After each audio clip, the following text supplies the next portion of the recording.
बताइए क्या देख रहे थे लास्ट क्लास में।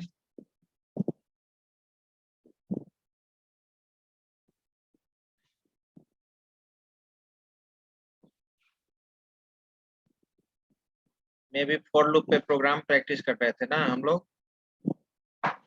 Yes sir.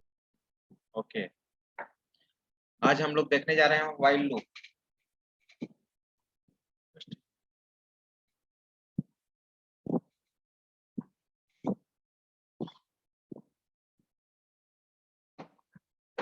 तो आप फॉर लूप को इम्प्लीमेंट करना सीख चुके हैं। अब व्हाइल लूप कैसे हम लोग यूज करते हैं उस चीज को देखने जा रहे हैं।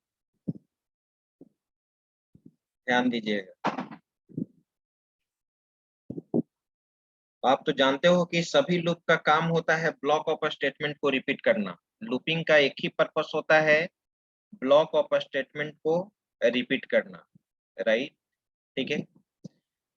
तो जो प्रॉब्लम फॉर लूप से बनेगा वो व्हाइल से भी बनेगा, लेकिन व्हाइल का स्ट्रक्चर डिफरेंट होता है इम्प्लीमेंट करने में, और फॉर का स्ट्रक्चर क्या होगा, डिफरेंट होगा। आपने फॉर लूप में देखा था कि इंस्लाइजेशन पार्ट होता है, कंडीशन होता है, ऑपरेशनल पार्ट होता है। सब फैसिलिटी है कि तीनों को हम लोग एक साथ लिख सकते हैं, लेकिन व्हाइल लूप में ऐसा नहीं होता है। व्हाइल लूप में हम लोग इंस्लाइजेशन पार्ट को पहले देते हैं।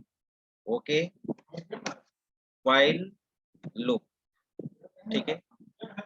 इस लूप का भी काम होता है ब्लॉक ऑफ स्टेटमेंट को रिपीट करना, ठीक है। This type of loop is this type of loop is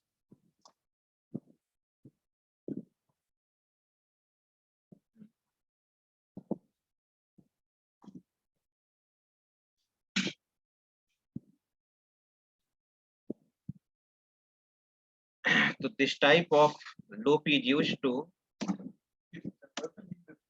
repeat a block of statements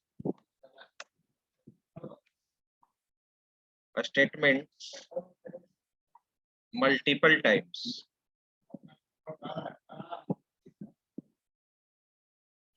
Statements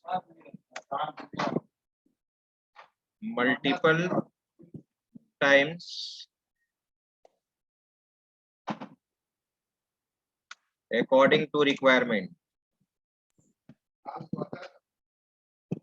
Okay,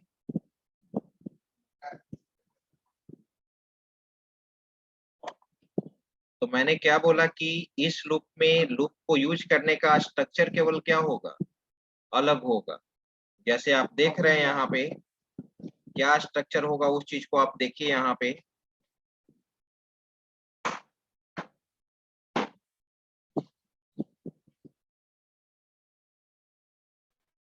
अगर और कुछ लिखना चाहते हैं तो लिख सकते हैं, in this loop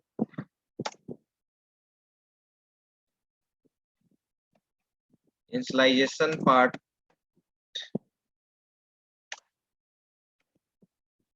will be defined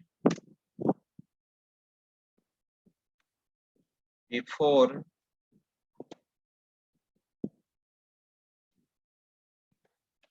while loop। अगर इंस्टॉलेशन पार्ट डिफाइन करना होगा तो लूप के पहले डिफाइन करना होगा, ठीक है।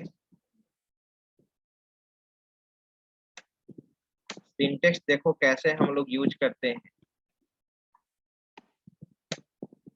सबसे पहले आपको इंस्टॉलेशन पार्ट देना होगा, इंस्टॉलेशन पार्ट। इसके बाद हम लोग को यहाँ पर लिखना होगा व्हाइल, और यहाँ पे मैंने क्या दे दिया, कंडीशन। स्टार्टिंग और एंडिंग कर्ली ब्रेस में हम लोग यहाँ पर क्या लिखेंगे, ब्लॉक ऑफ स्टेटमेंट्स।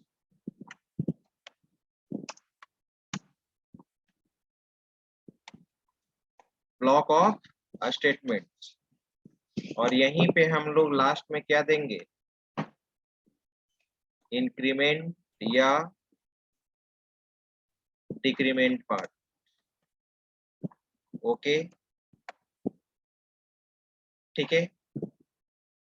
अब इस सिंटेक्स का एग्जाम्पल समझने का कोशिश कीजिएगा। अगर 1 से लेके 100 तक आपको नेचुरल नंबर प्रिंट कराना है, 1 2 3, ठीक है,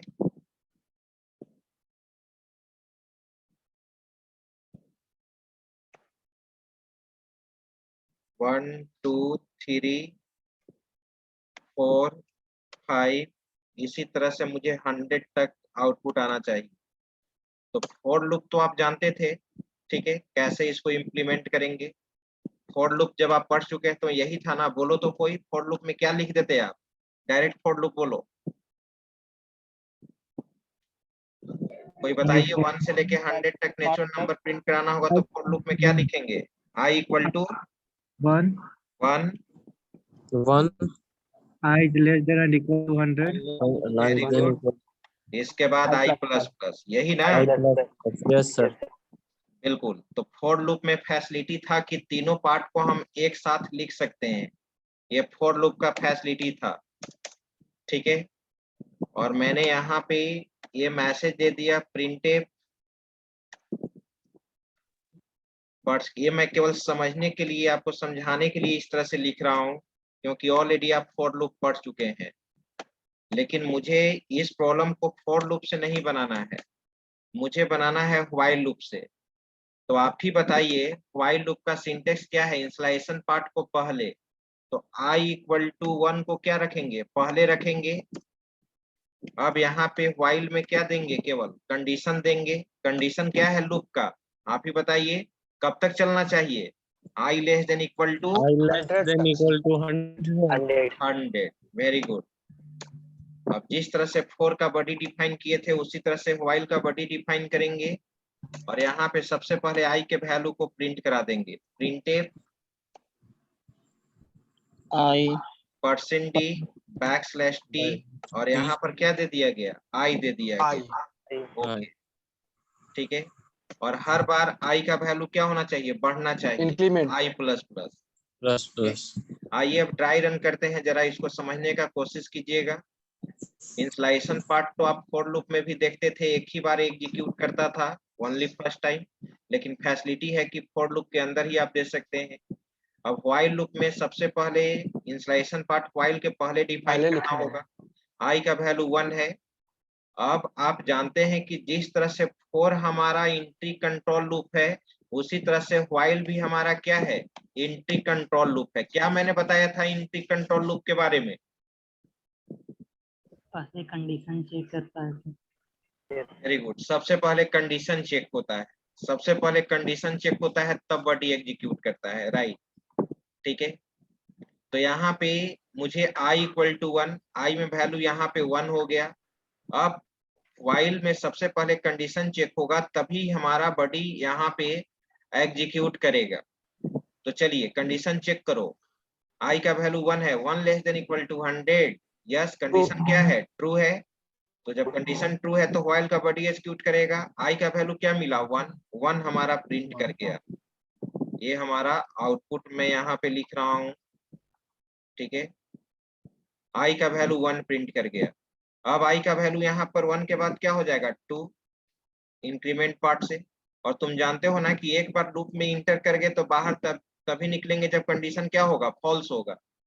तो अभी तो i का वैल्यू 2 है, फिर कंडीशन चेक हुआ, 2 less than equal to 100, condition क्या है, ट्रू है। फिर व्हाइल का बॉडी एग्जीक्यूट करेगा, फिर 2 तुम्हारा प्रिंट किया। फिर i का वैल्यू इंक्रीज करेगा, क्या होगा i का वैल्यू 3, फिर कंडीशन चेक हुआ, 3 less than equal to 100, yes, condition true है। फिर व्हाइल का बॉडी एग्जीक्यूट करेगा, फिर 3 प्रिंट होगा। इसी तरह से कहां तक चलेगा, 100 तक। और 100 प्रिंट करने के बाद i का वैल्यू इंक्रीज करेगा, 101 हो जाएगा, कंडीशन क्या हो जाएगा, उसके बाद लूप से बाहर हो जाएगा। कंडीशन फॉल्स हो जाएगा, और हम लोग लूप से क्या हो जाएंगे, बाहर हो जाएंगे। वेरी गुड, तो समझ गए कैसे व्हाइल लूप यूज करते हैं, ओके। चलिए अब सबसे पहले आप इसका स्क्रीनशॉट ले लीजिए, इसके बाद अब व्हाइल लूप पे हम लोग प्रोग्राम पे प्रैक्टिस करेंगे। स्क्रीनशॉट लिया जाए, डन सर। स्क्रॉल करते हैं। ओके, अब इसका स्क्रीनशॉट ले लीजिए। बस मैंने यहाँ, आप नोट्स में फॉर लूप के बारे में यहाँ पर नहीं लिखिएगा, मैं केवल समझाने के लिए लिखा है, आपको व्हाइल लूप का लिखना है। ओके, चलिए अब हम लोग सीधे चलते हैं प्रोग्रामिंग पे।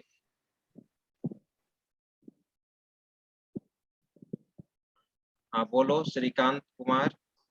सर पूछ रहे थे सर, दोनों तो सेम ही है, तो सर एक्चुअली में दोनों सेम ही है, तो सर वाइल आया ही क्यों सर? कुछ इसमें फैसिलिटी ऐसा होना नहीं, कोई डिफरेंस यही है, मैंने पहले भी बताया था, डिफरेंस यही है कि मैंने बताया था इंस्टॉलेशन कि पार्ट पहले लिखा मैंने था। नहीं, मैंने बताया था कि फॉर लूप कहाँ यूज करना सुटेबल होगा और व्हाइल लूप यूज करना कहाँ सुटेबल होगा।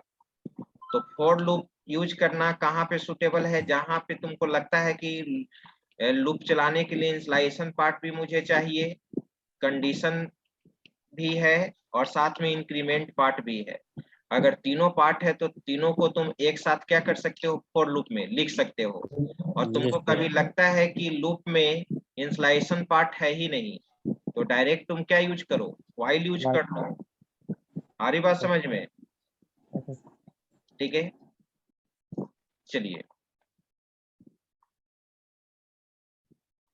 तो अब व्हाइल लूप से जो प्रॉब्लम बनाइएगा वो थोड़ा सा लार्ज होगा। फॉर लूप में है कि एक ही साथ आप लिख सकते हैं, ठीक है। और फॉर लूप में फैसिलिटी है कि आप मोर देन वन इंस्टॉलेशन पार्ट, जैसे देखो यहाँ पे फॉर लूप में फैसिलिटी है कि मोर देन वन इंस्टॉलेशन पार्ट तुम कोमा के द्वारा सेपरेट कर सकते हो। जैसे i इक्वल टू 1 है और एक और तुमको लिखना है j इक्वल टू क्या लिखना है, ध्यान देना मेरे बात को, 1, फिर कोमा, फिर k इक्वल टू क्या लिखना है, 1। देख रहे हो यहाँ पर कितना है इंस्टॉलेशन पार्ट, 3 है ना? Yes sir. तीनों इंस्टॉलेशन पार्ट को तुम एक साथ लिख सकते हो, लेकिन ऐसा व्हाइल में नहीं है। व्हाइल में तो तुमको हर बार 3 स्टेटमेंट में लिखना पड़ेगा, i equal to 1, new line j equal to 1, k equal to 1 लिखना पड़ेगा ना। Yes sir. और अगर more than one increment part decrement part है तो इसको भी तुम कोमा के द्वारा लिखोगे, j प्लस प्लस, फिर कोमा क्या लिखोगे, k प्लस प्लस। आ रही बात समझ में? तो ये चीज हमेशा याद रखना कि कंडीशन के पहले सेमी कॉलन और कंडीशन के बाद सेमी कॉलन फॉर लूप में मैंडेटरी है। अगर more than one installation part है तो कोमा के द्वारा सेपरेट करोगे, और मोर देन वन इंक्रीमेंट पार्ट है तो कोमा के द्वारा सेपरेट करोगे, ठीक है। बहुत लोग गलती कर देते हैं कि इंस्टॉलेशन पार्ट को भी सेमी कॉलन से सेपरेट करते जाते हैं, मल्टीपल इंस्टॉलेशन पार्ट को, गलत हो जाएगा। गलत, सिर्फ कंडीशन में सेपरेट करना होता है। हाँ, अब आइए, अब हम लोग यहाँ पे प्रोग्राम बनाते हैं। अब आपका काम है, जो भी फॉर लूप पे प्रोग्राम बनाए हैं वो सारे प्रोग्राम को तुम व्हाइल में कन्वर्ट कर सकते हो। सारे जितने भी फॉर लूप से आपने प्रोग्राम बनाया है उसको तुम व्हाइल में तुम कन्वर्ट करोगे। मैं यहाँ पे अब दूसरे तरह का प्रोग्राम मैं बनाता हूँ, ठीक है। प्रोग्राम हमारा ये है, write a program in C to input any numbers, after that find sum of all digits।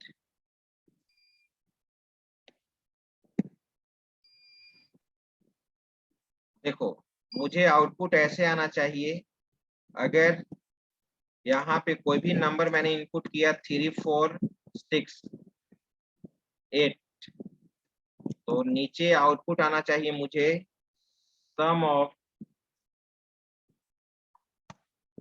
All digit equal to, सारे डिजिट का सम क्या आएगा,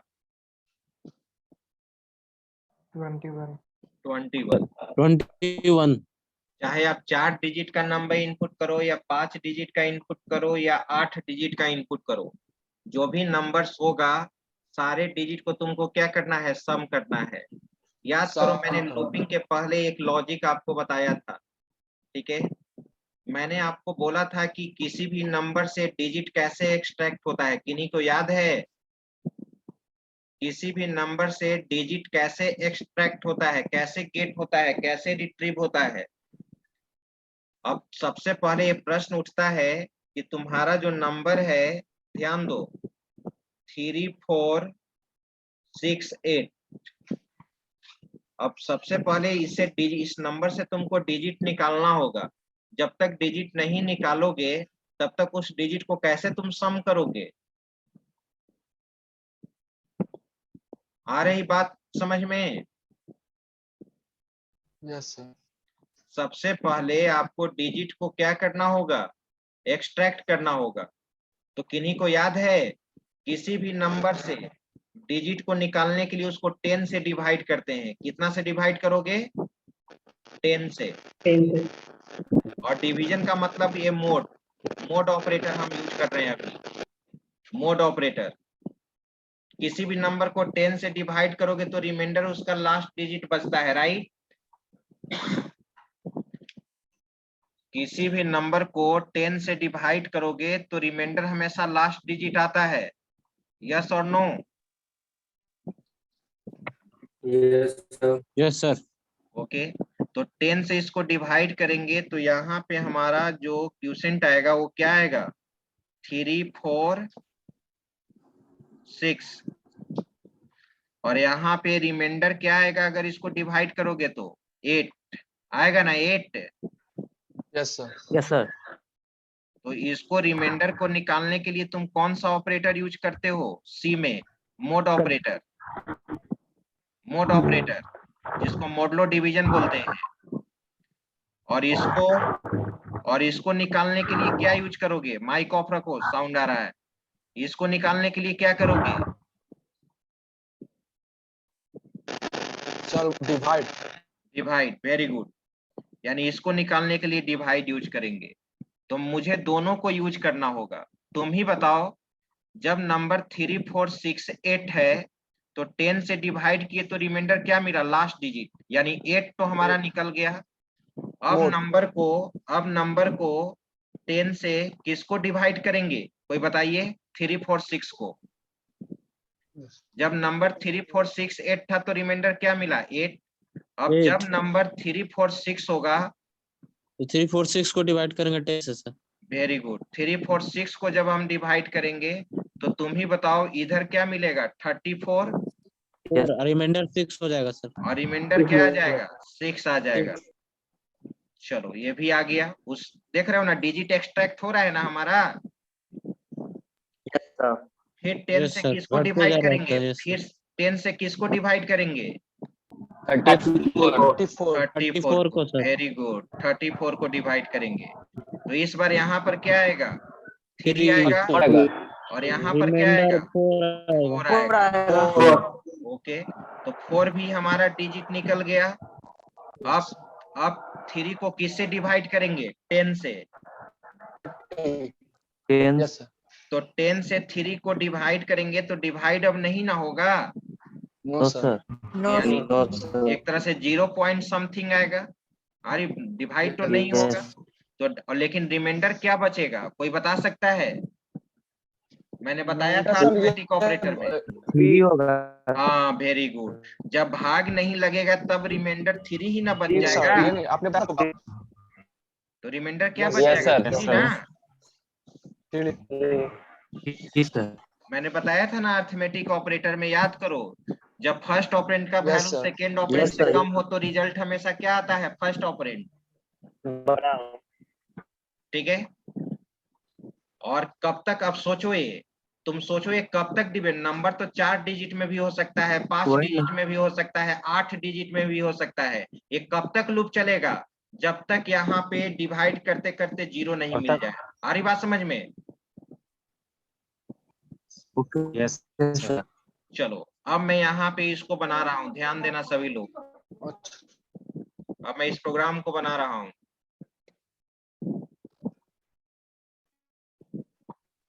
इसके बाद फिर हम ट्राई रन करेंगे। तो क्या करते हैं सर? क्या सर इस प्रोसेस को क्या करते हैं? नंबर एक्सट्रैक्ट किया ना तो कोई प्रोसेस का नाम होगा ना? प्रोसेस का नाम क्या है? डिजिट एक्सट्रैक्शन है। किसी भी नंबर से हम डिजिट को क्या कर रहे हैं? एक्सट्रैक्ट कर रहे हैं। चलिए stdio.h void main,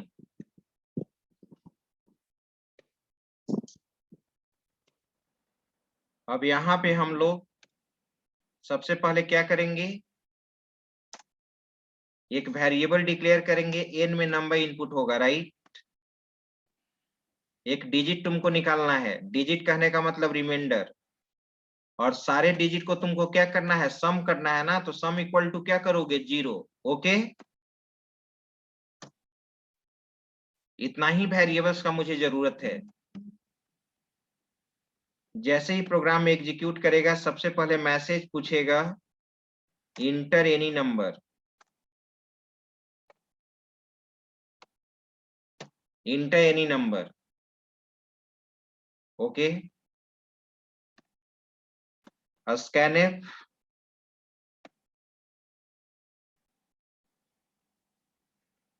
%d, comma, address of n, n में नंबर इनपुट करना है। चलिए, अब देखो यहाँ पे इंस्टॉलेशन पार्ट कुछ भी यूज नहीं करना है, तो मैं सीधे व्हाइल लूप यूज कर देता हूं, और यहाँ पर लिखोगे n को ही ना तुम 10 से डिवाइड कर रहे थे, कब तक डिवाइड करते रहेंगे, जब तक सर लूप से आउट नहीं होती है। जब तक हमारा n का वैल्यू 0 ना हो जाए, डिवाइड करते करते जब तक n का वैल्यू 0 ना हो जाए।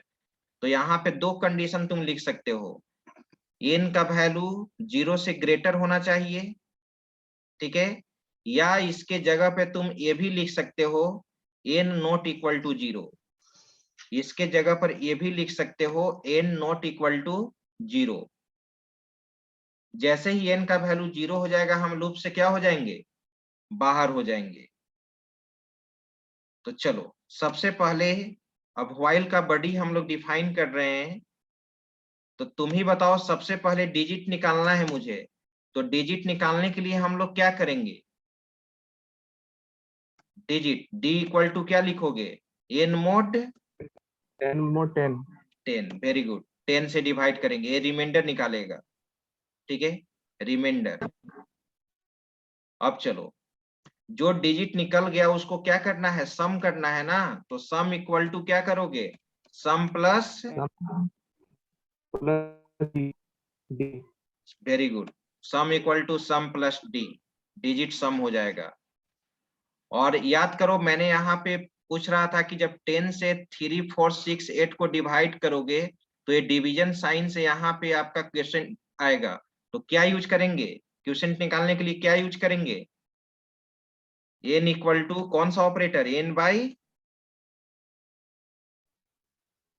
n equal to n by 10 by 10 sir 10, 10 10 sir से 10 डिवाइड कर रहे हैं, 10 से डिवाइड कर रहे हैं, यही चीज मुझे करना है। और ये डिवाइड कब तक होते रहेगा, जब तक n का वैल्यू 0 ना हो जाए, 0 ना हो जाए। ठीक है। जैसे ही 0 हो जाएगा, देखना हम इस व्हाइल लूप से क्या हो जाएंगे, बाहर, और व्हाइल लूप से जब बाहर आ जाएंगे, तो किसके वैल्यू को तुम प्रिंट कराओगे, सम सम के वैल्यू को, very good, sum of all digit equal to %d, comma, क्या लिख दिया जाए, सम, ओके। अब देखो, सबसे पहले मैं एग्जीक्यूट करा लेता हूं, और उसके बाद मैं आपको आउटपुट बताता हूं। प्रोग्राम को कमेंट सेक्शन में, जो प्रोग्राम मैंने लिखा है इसको कमेंट सेक्शन में बना दिया, और सेव कर लो तुम।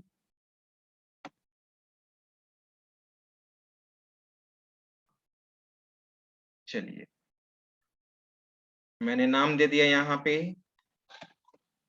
सम डिजिट, ओके। अब हम लोग इस प्रोग्राम को एग्जीक्यूट कराते हैं, कंपाइल एंड रन।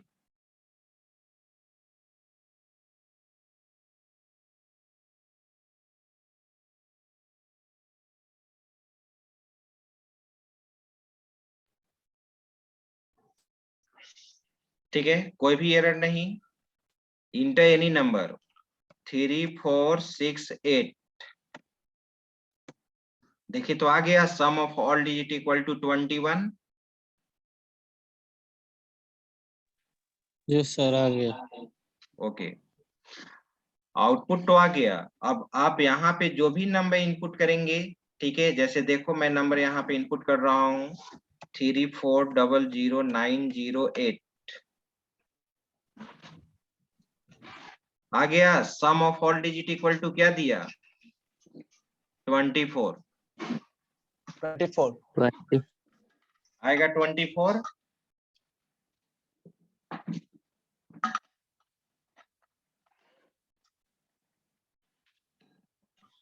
चलो, अब इस प्रोग्राम को मैंने बोला है आपको कि ड्राई रन करने के लिए सीखो।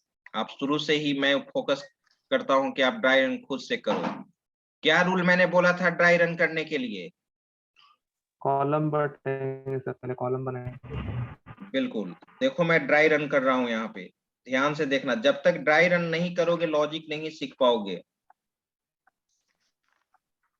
इसलिए कॉपी में आप जब भी प्रोग्राम बनाओ एग्जीक्यूट कराओ तो उसको जरूर आप ड्राई रन करके देखें, ठीक है। तो जो वेरिएबल लिया गया है कॉलम फॉर्मेट में ले लो। n है, डिजिट है, फिर मैंने यहाँ पे सम ले लिया। ओके, सम का स्टार्टिंग वैल्यू क्या रखे हैं हम? 0। 0। इंटर एनी नंबर, मैंने नंबर इनपुट कर दिया, ठीक है। 3 4 6 8। ओके, चलो अब व्हाइल का बॉडी तुम देख रहे हो यहाँ पे। सबसे पहले तब बॉडी तभी एग्जीक्यूट करेगा जब कंडीशन चेक होगा। तो तुम ही बताओ n का वैल्यू 3 4 6 8 है, तो 3 4 6 8 नॉट इक्वल टू 0। ट्रू है या फॉल्स? True sir. ट्रू है, True.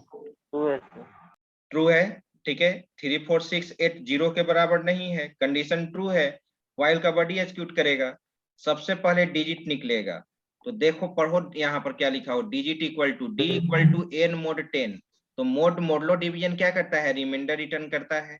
अब 10 से देखो यहाँ पर डिवाइड किया गया है, तुम ही बताओ 10 से जब 3 4 6 8 को डिवाइड करोगे तो रिमाइंडर 8 ही ना मिलेगा। Yes sir. तो डी में हम क्या लिख दे? 8 लिख दिए, डिजिट में 8 आ गया। अब सेकेंड पे आओ, सेकेंड ब्लॉक ऑफ स्टेटमेंट पे वो जो डिजिट निकला उस डिजिट को सम करते जाओ। तो sum equal to sum plus D. Sum का स्टार्टिंग वैल्यू 0 है और डिजिट क्या है? 8। तो अब सम का करंट वैल्यू क्या हो गया? 8 हो गया। अब n equal to n by 10। अब ये डिवीजन साइन देख रहे हो, तो डिवीजन साइन क्या रिटर्न करेगा? यही ना, क्वोशिएंट ही ना रिटर्न करेगा यहाँ पे। 346. तो अब तुम ही बताओ n equal to n by 10, तो n में क्या ये साइन होगा? n में क्या स्टोर होगा? क्या लिख दे n में? अब 346 quotient store होगा. 3 4 3 6, 4 6 4 6 यही ना, 3 4 6 ही आएगा ना। Yes sir. ओके, और तुम जानते हो कि अब एक बार लूप में इंटर कर गए तो बाहर तभी निकलेंगे जब कंडीशन हमारा क्या होगा? False False. होगा। फॉल्स तो फिर होगा सर। कंडीशन चेक करो, 3 4 6 not equal to 0। Yes, Yeah. Condition condition true है। फिर व्हाइल का बॉडी एग्जीक्यूट करेगा, फिर डिजिट निकलेगा। वाइल का बॉडी। हाँ, तो d equal to n mod 10। 10 से अब 3 4 6 को डिवाइड करेंगे तो तुम ही बताओ डिजिट क्या आएगा? 6. 6 आएगा। देखो यहाँ पर डिवाइड किया था मैंने तो 6 आया, तो d में क्या लिख दिया? 6। 6 अब सम होगा, sum equal to sum plus d. तो सम का करंट वैल्यू क्या है तुम्हारा? 8. 8। और डी का वैल्यू क्या आया है? 6. 6। तो 8 प्लस 6, अब सम का करंट वैल्यू क्या हो जाएगा? 14. 14 राइट। अब चलो n equal to n by 10। अब 3 4 6 को फिर 10 से डिवाइड करो। देखो यहाँ मैंने 10 से डिवाइड किया, तो यहाँ जो इसको कहते हैं भागफल, ठीक है, जो Quotient. हमारा तो क्या क्वेश्चन आ जाएगा हमारा? 34 ना। 34. तो देखो n equal to n by 10, तो n में अब यहाँ क्या लिख दे हम 34। 34 फिर कंडीशन चेक होगा 34 not equal to 0, true true. फिर व्हाइल का बॉडी एग्जीक्यूट करेगा d equal to n mod 10। अब 10 से 34 को यहाँ पर देखो डिवाइड किया गया है, तो क्या रिमाइंडर आएगा 4 ना, 4 तो d में क्या आ गया 4 आ गया। 4 sum equal to sum plus D, sum का करंट वैल्यू क्या है 14, 14 और 14 प्लस 4 क्या हो जाएगा 4 18 सर। Very good. अब n equal to n by 10, अब इसको डिवाइड करने के बाद यहाँ पे देखो क्वेश्चन हमारा क्या आएगा 3 ही ना आएगा, ठीक है। तो अब n का वैल्यू क्या हो गया 3, ओके। फिर कंडीशन चेक हुआ 3 not equal to 0, true condition true है। True sir. फिर डिजिट निकला, तो तुम ही बताओ 3 मोड 10 मैंने स्टार्टिंग के क्लास में ही बताया था ना कि जब फर्स्ट ऑपरेंड का वैल्यू सेकेंड ऑपरेंड से कम हो तो रिजल्ट हमेशा फर्स्ट ऑपरेंड होता है। कम होगा तो वही आंसर आ जाएगा। Yes. होता है 3 हो जाएगा सर। तो 10 से 3 को डिवाइड, रिमाइंडर कब बचता है जब डिवाइड नहीं होगा। यहाँ 6 नहीं रिमाइंडर देखो, तो यहाँ 6 रिमाइंडर तभी ना बचा था जब 10 से 6 नहीं डिवाइड हुआ। तो उसी तरह से जब 10 से तुम 3 को डिवाइड करोगे तो क्या डिवाइड होगा, नो सर तो नहीं डिवाइड होगा तो रिमाइंडर नहीं क्या बच जाएगा होगा। 3 ही बच जाएगा, 3 ही ना बच जाएगा। 3 तो डी में लिख दो 3। यस सर 3 बच जाएगा। अब चलो सम करो, sum equal to sum plus D, sum का Sum करंट 20, वैल्यू 18 21 और डी का वैल्यू 3, तो क्या आ गया 18 है 3 21 21 अब चलो n equal to n by 10, अब जब तुम 10 से 3 को डिवाइड करोगे तो 0.3 आएगा ना, यस यस जब 10 से 3 को डिवाइड करेंगे तो 0.3 आएगा। लेकिन यहाँ पर इंट डेटा टाइप के कारण क्या Int के फ्रैक्शनल कारण पार्ट सर को, क्या फ्रैक्शनल पार्ट रियल नंबर नहीं लेगा सर। पाएगा, नो सर नहीं फ्रैक्शनल पार्ट के कारण तो नहीं होगा। तो n का वैल्यू क्या हो गया 0 ही ना। 0 अब कंडीशन चेक करो, अब कंडीशन चेक करो 0 not equal to 0, true true. Condition false sir false. अरे कंडीशन False, फॉल्स हो false, गया, false, जीरो n का वैल्यू 0 हो गया, जीरो False. जीरो आपस Zero, 0 yes, आपस में sir. इक्वल है और साइन है नॉट इक्वल का, तो कंडीशन फॉल्स हो गया ना। सर यस सर यस तो सीधे लूप से क्या हो जाएंगे, है तो लूप yes, से sir. सीधे क्या हो Loop जाएंगे से out बाहर, लूप से बाहर हो जाएगा। बाहर हो जाएंगे। और सम का वैल्यू क्या प्रिंट हो गया, आ गया 21। Yes sir. समझ गए। इसी तरह से मैं बोलता हूं कि हर प्रोग्राम को खुद से ड्राई रन करना से, जिस दिन कंप्लीट ड्राई रन करना सीख जाओगे, ठीक है, उस दिन फिर तुम किसी भी तरह के प्रोग्राम को फिर बनाने का कैपेबिलिटी डेवलप हो जाएगा धीरे धीरे, ठीक है। तो इसलिए जैसे मैं कह रहा हूं हर प्रोग्राम को कॉपी पे जरूर ड्राई रन करो, और प्रोग्राम को एग्जीक्यूट कराना भी मैंडेटरी है आपके लिए सिस्टम। अब ठीक है, कोई जरूर सभी बच्चे के पास नहीं है, लेकिन ये टारगेट बना लीजिए कि आपको कंप्यूटर चाहिए। अगर फर्स्ट ईयर में नहीं हो तो सेकेंड ईयर तक आते आते वो मतलब समझिए कि वो प्राइमरी टास्क है, आपको प्रोग्रामर बनने के लिए वो प्राइमरी टास्क है, ठीक है। और कम बजट में ही खरीदना है लैपटॉप, ऐसा नहीं कि इकोनॉमिकली ज्यादा प्रेशर मम्मी पापा पे डाल देंगे। वो हम हमेशा आप लोग से मैं कहता हूँ कि हो सकता है कि वो लैपटॉप अगर यस सर के अंदर खरीदाने वाला है, परचेज होने वाला, अगर टारगेट बता दीजिएगा 80,000 तो 6 महीना, तो 6 महीना भी डिले हो सकता है, साल भर भी डिले हो सकता है। इस चलते इसको ध्यान में रखिए। और आप 40-45 के बीच में लैपटॉप लेंगे तो आपके लिए बिल्कुल सफिशियंट है। जब जॉब होगा अपना पैसा Yes, कमाना enough तो है, आप sir. लेते रहना। चलो इसका स्क्रीनशॉट लो इस प्रोग्राम का,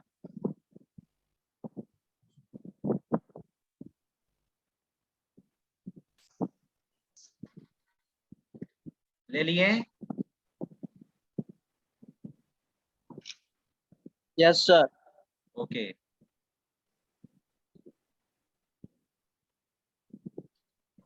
अब मैं इसी पैटर्न पे, ठीक है,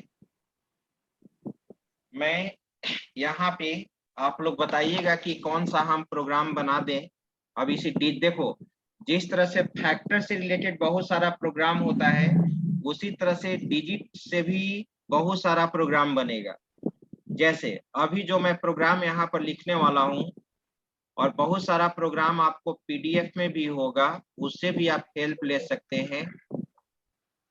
देखो मैं व्हाइल लूप पे बना। अब एक चीज और तुम ध्यान दो, अगर कोई कहे कि सर इसको क्या फॉर लूप से नहीं बनाया जा सकता है, नहीं बनाया जा सकता है फॉर लूप से। बनेगा।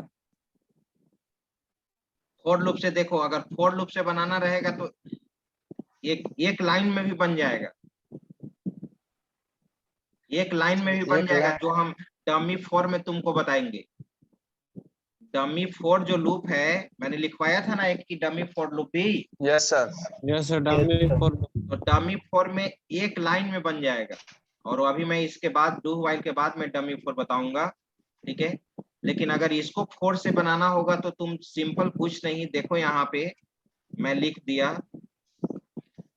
देखो यहाँ पे फोर। अब इंस्लाइशन पार्ट नहीं है तो सेमीकोलन तो दोगे ही, कंडीशन दे दो, एन नॉट इक्वल टू क्या दे दिए, 0। एन नॉट इक्वल टू 0 दे दिए, ठीक है। यहाँ पर भी इंक्रीमेंट पार्ट याद देना है तो दे भी सकते हैं यहाँ पर n equal to n by 10, नहीं तो कोई जरूरी नहीं है, आप इसी के अंदर ब्लॉक ऑफ स्टेटमेंट लिख दो, क्या दिक्कत है, बन गया। देखो तो कहाँ इसमें कोई दिक्कत है, बन गया ये फॉर लूप से बन गया तुम्हारा। और जब डमी फॉर बताएंगे ना, डमी फॉर लूप, तो डमी फॉर से एक लाइन में बन जाएगा, तब तुमको पता चलेगा कि फॉर का एडवांटेज क्या है। देखो मैं एक लाइन में बना देता हूँ वो, लेकिन डमी फॉर, तो अभी हम डमी फॉर समझा नहीं रहे हैं आपको, लेकिन देखो मैं कैसे एक लाइन में बना देता हूँ इस प्रोग्राम को। n not equal to 0, digit equal to n mod 10, ये सारा ऑपरेशनल पार्ट बन जाएगा, कोमा के द्वारा लिखो, sum equal to sum plus, ठीक है, d comma n equal to n by 10, बन गया ये एक ही लाइन में बन गया, सारा कुछ मैंने फॉर लूप में लिख दिया, और बॉडी भी फॉर लूप का मैंने नहीं दिया, सेमीकोलन से टर्मिनेट कर दिया। जब फॉर लूप को तुम सेमीकोलन से टर्मिनेट कर दोगे, वही कहलाता है डमी फॉर लूप। जब फॉर लूप को तुम सेमीकोलन से टर्मिनेट कर दोगे, वही क्या कहलाता है, dummy for loop. Dummy for और आगे मैं समझाऊंगा डमी फॉर लूप में, अभी रहने दीजिए, अभी आपको फोकस करना है व्हाइल लूप पे। चलिए, तो मैं एक प्रोग्राम यहाँ पर लिख रहा हूँ, और इसमें से आपको कोशिश करना है प्रोग्राम बनाने के लिए। तो मेरा फर्स्ट प्रोग्राम है यहाँ पे,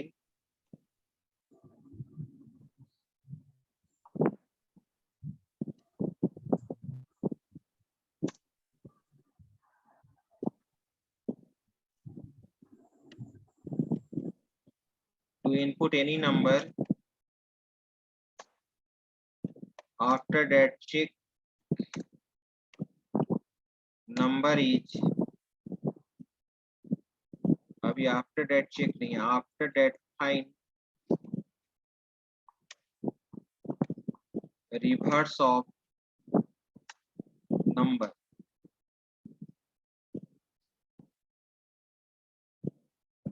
कहने का मतलब ये है मेरा कि अगर हम यहाँ पे एक नंबर इनपुट किए रहे 4 5 6, तो इसका रिवर्स में क्या आना चाहिए, 654 sir.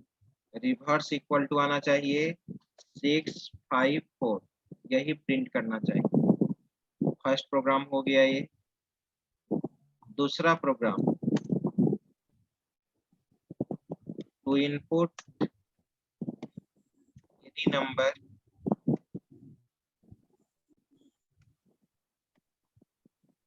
After that check number is palindrome or not।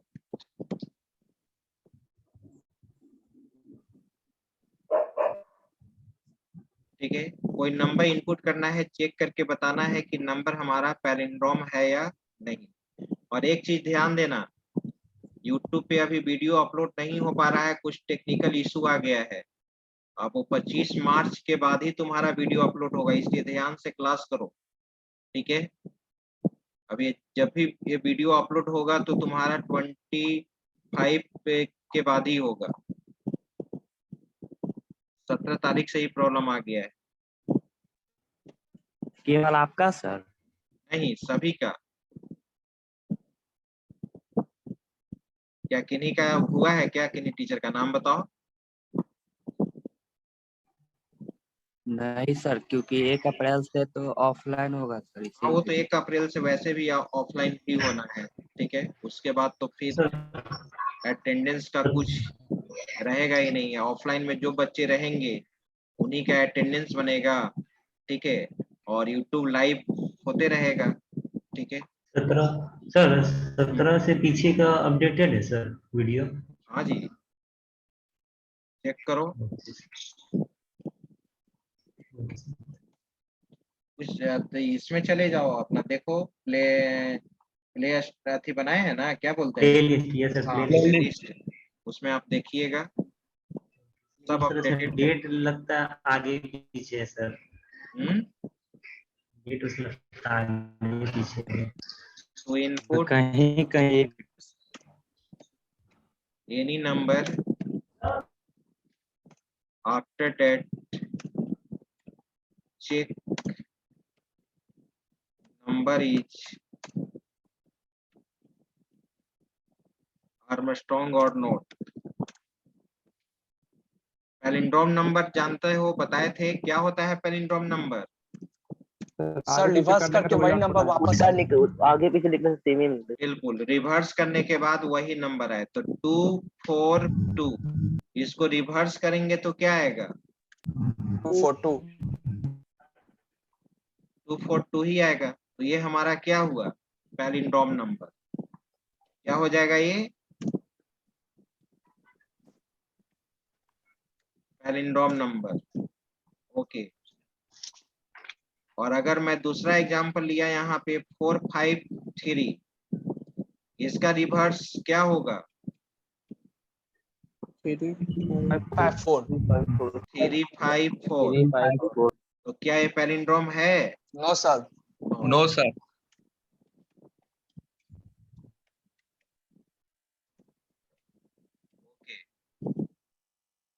Armstrong number कोई बता सकता है? यस सर, वो कोई भी 3 नंबर होना चाहिए जो मतलब ऐड करने पे मतलब वही नंबर जो नंबर हम वो कर रहे हैं, मतलब उसका जैसे 153 सर। 1 है सबसे पहले फर्स्ट आर्मस्ट्रांग नंबर, फिर है तुम्हारा 12 कैसे है, 153 है, 153 है सर, 370 है, 370 है सर, 371 है 371 और 407 है। 407 ये आर्मस्ट्रांग नंबर है। देखो यहाँ पर, ठीक है।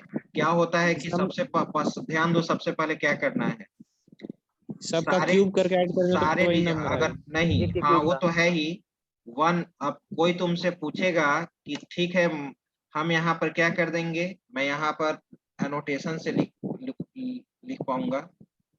देखो, 1 का क्यूब प्लस 5 का क्यूब क्यूब और प्लस 3 का क्यूब। 3 का क्यूब।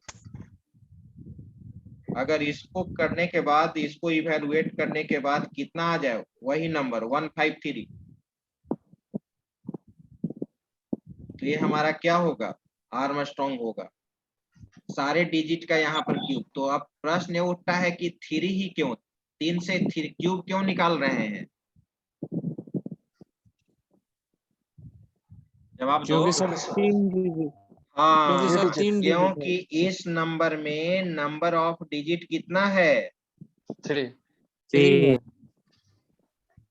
ठीक है। जिसमें अगर 4 डिजिट का कोई नंबर, मुझे एक्चुअली में याद नहीं है, अगर 4 डिजिट में वो होगा तो जानते हो डिजिट का 4 टाइम्स तुमको मल्टीप्लाई करना होगा। आ रही बात समझ में? यस। ये 1 है तो एक ही डिजिट है ना, तो क्या करना होगा? 1 का पावर 1 ही आएगा। आ रही बात समझ में? Yes sir. सर कोई 2 डिजिट का नंबर नहीं है जिसमें स्क्वायर करना हो? में भी नहीं है, 2 डिजिट में कोई भी आर्मस्ट्रांग नंबर नहीं होता है। 3 डिजिट में नो है। सर, 3 से स्टार्ट ही है सर, 3 से ही है सर पहले। 3 डिजिट में है, 1 डिजिट में है, 4 या 5 डिजिट में होगा। नेट पे तुम चेक करना, एग्जाम्पल मिल जाएगा ना। Yes sir. ठीक है, समझ गए? चलिए, तो इसका आप ये ले लो, स्क्रीनशॉट ले लो, बना लेना प्रोग्राम। कोशिश करना, नहीं बनेगा तो नेक्स्ट क्लास में तो हम लोग व्हाइल पे ही प्रोग्राम पे प्रैक्टिस करेंगे, लेकिन वो नेक्स्ट क्लास में करेंगे। ले लिया स्क्रीनशॉट? Yes sir. चलिए, आइए अब हम लोग अटेंडेंस बना लेते हैं।